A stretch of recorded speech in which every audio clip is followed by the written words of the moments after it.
দিনের বড় খবরে আমরা রয়েছি। বারুইপুর কাণ্ডে পুলিশের এনকাউন্টার। প্রভাস মণ্ডল, যাকে নাবালিকাকে ধর্ষণ এবং খুনের ঘটনায় পুলিশ গ্রেফতার করেছিল, অন্যতম অভিযুক্ত, পুলিশের গুলিতে মৃত্যু হলো তাকে নিয়ে আসে পুলিশ ঘটনার পুনর্নির্মাণ করার সময়। তারপর পুলিশের দাবি, পুলিশের কাছ থেকে আগ্নেয়াস্ত্র ছিনিয়ে নিয়ে পালানোর চেষ্টা শুধু নয়, পুলিশকে উদ্দেশ্য করে এক রাউন্ড গুলিও ছোড়ে প্রভাস এবং তারপর পাল্টা গুলিতে মৃত্যু হয় প্রভাস মণ্ডলের। হাসপাতালে নিয়ে যাওয়ার সময় তাকে ব্রড ডেড অর্থাৎ মৃত বলে ঘোষণা করেন চিকিৎসকেরা।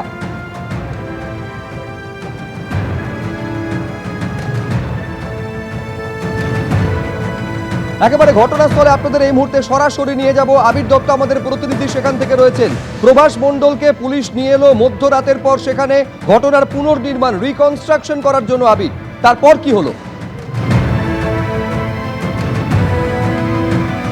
দেখো, ঠিক এই হচ্ছে সেই জায়গা, যে জায়গাতে প্রভাস মণ্ডল এই ঘটনার প্রধান অভিযুক্ত, তাকে নিয়ে আসা হয়েছিল। আর এই প্রভাস মণ্ডল তাকে যখন নিয়ে আসা হয় তখন গভীর রাত এবং বৃষ্টি পড়ছিল, স্থানীয়রা যেটা জানাচ্ছেন, এবং ঘুটঘুটে অন্ধকার এই অঞ্চল। সেখানেই সে গত কয়েকদিন আগে এই নাবালিকাকে নৃশংসভাবে ধর্ষণ করে খুন করে তার মৃতদেহ বস্তার মধ্যে ভরে এখানে একটি জলাশয় সেখানে ফেলে দিয়ে যায়। সেখান থেকে ঠিক ঢিলছোড়া দূরত্বে, শ্যামল জানা আমার ক্যামেরাম্যান যে ছবিটা দেখাচ্ছে, এই জায়গাটা ঘিরে রাখা হয়েছে। সেখান থেকে সে পালিয়ে এখান থেকে বেরিয়ে যাওয়ার চেষ্টা করে এবং সামনে তুমি দেখতে পাচ্ছ যে বড় বড় গাছ, এখানে জঙ্গলের অঞ্চল, এবং সেখানে কেউ পালিয়ে গেলে সেই ক্ষেত্রে তাকে পাওয়াও মুশকিল। এবং রাস্তা পথ এতটাই, এখানে পথ বলতে কিছু নেই, শুধুমাত্র ক্ষেতের আল রয়েছে, এবং সেই আল বরাবর যেতে গেলে সেখানে কাদা এবং তার সাথে সাথে জল। যখন পুলিশের একজন পুলিশ কর্মীর তার যে সার্ভিস রিভলভার সেটা ছিনতাই করে সে যখন পালিয়ে যাওয়ার চেষ্টা করে, পুলিশের তরফ থেকে যেটা দাবি করা হচ্ছে যে সে পিছন ঘুরে পুলিশকে লক্ষ্য করে এক রাউন্ড ফায়ারিং করে বা গুলি চালায়।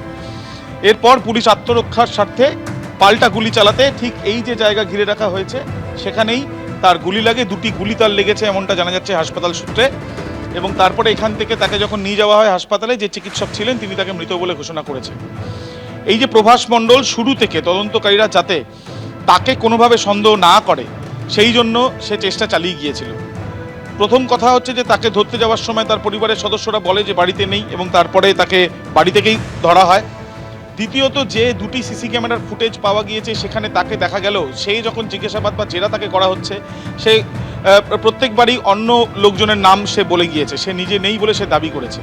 কিন্তু পারিপার্শ্বিক তথ্য প্রমাণ, মেডিকেল রিপোর্ট, ইলেকট্রনিক্স এভিডেন্স, এই সমস্ত বিষয়কে পাশাপাশি রেখে তদন্তকারীরা মনে করেছেন যে তথ্য প্রমাণ সামনে আসছে আর তার যে বক্তব্য, দুটি কিন্তু আলাদা। তাকে গ্রেপ্তারও করা হয়। গ্রেপ্তারের পরে তাকে জিজ্ঞাসাবাদ করে এবং আরও কিছু ডিজিটাল এভিডেন্স, সেগুলোর সূত্র ধরে আরও বেশ কয়েকজন গ্রেপ্তার হয়। কিন্তু প্রভাস মণ্ডল এই যে ঘটনা ঘটিয়েছে সেটা প্রথম থেকে তারা মনে করছিলেন, তার কারণ সিসি ক্যামেরার ফুটেজে তাকে দেখা গিয়েছিল। এবং এরপর গতকাল যখন পুনর্নির্মাণের জন্য তাকে নিয়ে আসা হয় তখন একজন পুলিশ কর্মীর কোমর থেকে যে সার্ভিস রিভলভার সেটা সে তুলে নেয় এবং তুলে নিয়ে সে এই পথ ধরে, যে পথের সামনে আমরা দাঁড়িয়ে আছি, এই পথ ধরে সে হাঁটতে থাকে।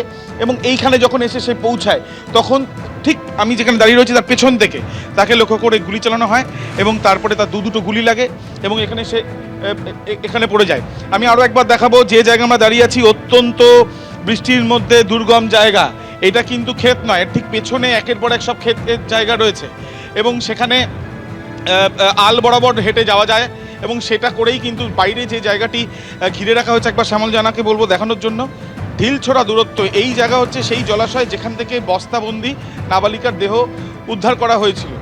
এবং এই জায়গাতে যখন নিয়ে আসা হয় প্রভাসকে, তখন প্রভাস এখানে নিয়ে যাওয়ার সময় তখন এখান থেকে এক পুলিশ কর্মীর রিভলভার সেখান থেকে ছিনতাই করে নেয় এবং তারপরে সেটা নিয়ে সে পালিয়ে যাওয়ার চেষ্টা করে এবং পেছন ঘুরে, যেটা পুলিশের দাবি, পুলিশকে লক্ষ্য করে সে গুলি চালায়। এবং গুলি চালানোর পরে তুমি বুঝতে পারছো যে একদিকে জমজমিয়ে বৃষ্টি, ঘুটঘুটে অন্ধকার এবং তার সাথে সাথে দুর্গম পথ। এই জায়গাতে পুলিশ আত্মরক্ষার স্বার্থে, যেটা তাদের তরফ থেকে জানানো হচ্ছে, যে তারা গুলি চালায়। গুলি চালানোর পরে দুটি গুলি লাগে এই প্রভাস মণ্ডলের।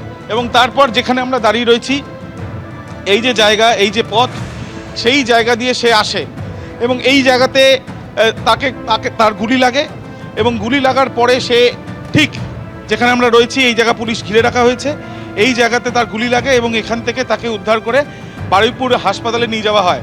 সেই বারুইপুর হাসপাতালে দেখা যায় যে তার 2টি গুলি লেগেছে এবং তার সাথে তার মৃত্যু হয়েছে বলে হাসপাতালের তরফ থেকে জানানো হয়। পরিবারের সদস্যদের সঙ্গে আজকে ভোর 5:30টার সময় পুলিশ আধিকারিকরা যোগাযোগ করেন এবং জানান যে কী ঘটনা ঘটেছে। এই ঘটনায় প্রভাস মণ্ডল প্রধান অভিযুক্ত এমনটাই মনে করছেন তদন্তকারীরা।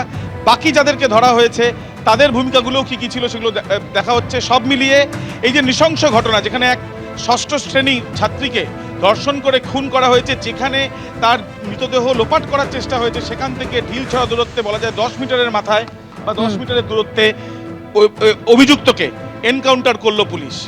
একেবারে আবির, তুমি আমাদের সঙ্গে থাকো। অর্থাৎ ঘটনাস্থলের ছবি আপনারা দেখলেন, যেখানে গতকাল মাঝরাত্রে ঘটনার পুনর্নির্মাণ করার জন্য পুলিশ নিয়ে গিয়েছিল। এই ঘটনায় প্রথম যাকে গ্রেফতার করা হয়েছিল সেই প্রভাস মণ্ডলকে আজ ভোর রাতে তার বাড়িতে পৌঁছয় পুলিশ এবং গতকাল রাতে এনকাউন্টারে ছেলের মৃত্যু হয়েছে এই খবর দেওয়া হয় প্রভাস মণ্ডলের মাকে। কি জানালেন তার মা, দেখুন। ও যেরকম কর্ম করেছে, মারা গেছে, ও যেন দুষ্কর্ম করেছে, আমার কোনো আর আপত্তি নেই, আর কষ্ট নেই, আর দুঃখ নেই। ও যেরকম একটা মেয়ের কষ্ট দিয়ে মেরেছে, ও তো সেই মরেছে। আপনারা শুনলেন ধৃত প্রভাস মণ্ডলের মা, যাকে একেবারে যে প্রভাস মণ্ডলকে এনকাউন্টার করেছে পুলিশ, তার মা বলছেন যে কর্মফল, যেরকম অন্যায় কাজ সে করেছিল তার জন্য এই পরিণতি, কোনো আক্ষেপ তার নেই, এইটা প্রভাস মণ্ডলের মা বলছেন। আর এই ঘটনার পর, এই এনকাউন্টারের পর স্বস্তি পাচ্ছেন নির্যাতিতার পরিবার। কি বলছে নির্যাতিতার পরিবার, শুনবো।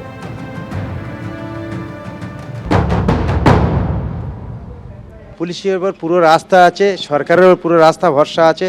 সিএম কালকের কথা দিয়েছে সেভাবে উনি যেভাবে কাজ চালিয়ে যাচ্ছে, আমরা খুব খুশি, অত্যন্ত খুশি। সিএমের উপর পুরো ফুল ভরসা আছে আমাদের, পুলিশের উপরে পুরো ফুল ভরসা আছে। পুলিশ না থাকলে আমরা এত এগোতে পারতাম না কোনোদিন। খুশি আমি, তাতে খুশি। আরও যারা আছে তারা অ্যারেস্ট হবে, দোষীদের শাস্তি হোক, এটুকু আমি চেয়েছি। দাদাও এই জিনিসটা খুব মাথায় রেখেছে, দাদা আমার ভরসা দিয়েছে, দাদার ওপর ফুল ভরসা আছে। আমাদের যে সিএম আছে না, ওনাকে দাদা বলে আমরা সম্মান করি। দাদা ফুল ভরসা দিয়েছে, ওনার উপর ফুল বিশ্বাস, আশা, ভরসা সব আছে আমার। আমি কঠোরভাবে সাজা চেয়েছি, দাদা বলে তুমি শুধু আমার কাজ দেখে নাও। আর সত্যি দাদার উপর আমার ভরসা আছে খুব। এবিপি আনন্দ, এগিয়ে থাকে, এগিয়ে রাখে।